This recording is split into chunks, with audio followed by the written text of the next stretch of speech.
ये है जी जबल मलाइका। ये पत्थर का पहाड़ था जो कि फरिश्तों के उतरने की वजह से रेत का हो गया। अभी ये देखें ये कैसी रेत है, ऐसी पत्थर की रेत। देखिए पीसा हुआ पत्थर है, कैसा है देखे ज़रा। देखिए भाई साहब, ये पीसा हुआ पत्थर देखिए है, रेत पर ज़बरदस्त ज़बरदस्त। वाकई पत्थर पीसा हुआ है, पत्थर पीसा हुआ है। पत्थर पीसा हुआ है। आम रेत और इसमें हाँ, फर्क है। बहुत फ़र्क है, ज़मीन ये आसमान आंधी का फ़र्क। तूफान आता है ना, ये रेत हाँ। उड़ के यहीं रहती है, हाँ, कहीं नहीं जाती। क्योंकि ये पत्थर की है ना, ये पत्थर की है ना, वज़नी वो आम रेत तो हाँ। है नहीं ना कि यहीं तो हर तरफ रेत ही रेत होती। ये पत्थर पीस के जो रेत बनी है, तो ये रेत इधर के इधर रहती है जब आंधी तूफान चलते हैं।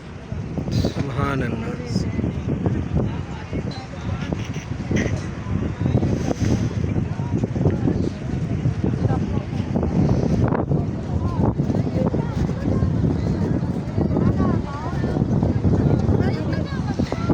ये जी हम